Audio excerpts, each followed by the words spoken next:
This KXLY4 News Morning Sprint is brought to you by Park Gordon Law.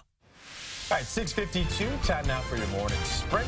Mark Peterson tracking the snow turning to rain this morning. But first, we're going to go out live to Caroline Flynn, who's out on the road this morning with a look at your morning commute.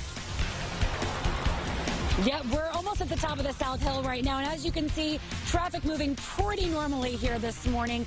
We're at Ray right now in 23rd, and as you can see, the road, a little bit of slush covering, but that main road is looking pretty good. It's those side roads over, that's 23rd, that is a little bit dicey. Those are the roads you're going to be wanting to use a little bit more caution on.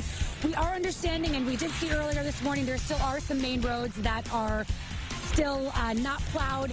Know that the city of Spokane has just tweeted out that they are getting to those. Be patient and just, again, give yourself plenty of time to get to where you're going.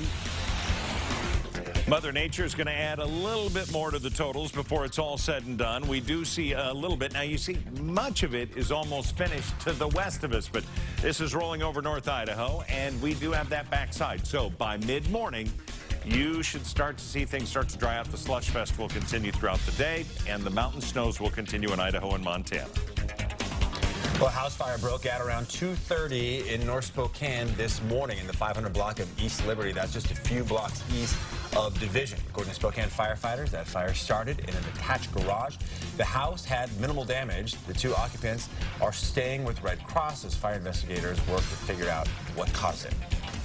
Kootenai County Sheriff's deputies caught up to a wanted sex offender last night. They found 58-year-old Carl Frank Boserank near a trailer where they believed he was staying on the 19,000 block of North Fantasy Loop near Rathdrum.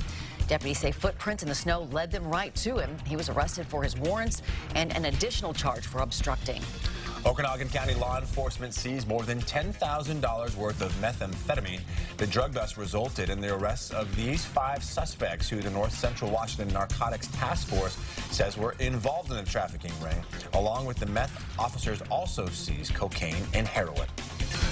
Teachers in Los Angeles public schools will go back to school today. The teachers union and the school district reached a tentative agreement last night, ending a 6-day strike in the country's second biggest public school district. The city's mayor says the agreement includes smaller class sizes, improved support staff, and a bump in salary for teachers. More than 30,000 teachers and staff picketed for the last week, costing the district an estimated $125 million. The LA school district includes 600,000 students.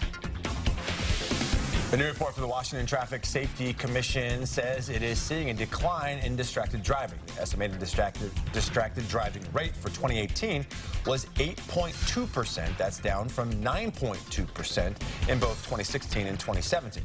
The biggest drop comes from the percentage of drivers holding a cell phone, likely due to the passage and enforcement of the new e-DUI law. Whitworth University has been named a military-friendly school for the 3rd year in a row. Victoria Media designates schools that support both students who have served and their families as they transition back to the classroom. The University of Washington, Seattle, and several WSU campuses are also included on that list. The Supreme Court has allowed President Trump's transgender military ban to go into effect. The justices did not rule on the merits of the case, but allowed the ban to move forward while the lower courts work through it. The policy blocks people who have been diagnosed with gender dysphoria from serving in the military. According to government data, in 2016, nearly 9,000 service members identified as transgender. Coming up next on Good Morning America, as hundreds of thousands of workers prepare to miss another paycheck, is the shutdown headed for a breaking point? And the battle of the brands as we gear up for the Super Bowl. We're now seeing the very first sneak peeks of some big ads.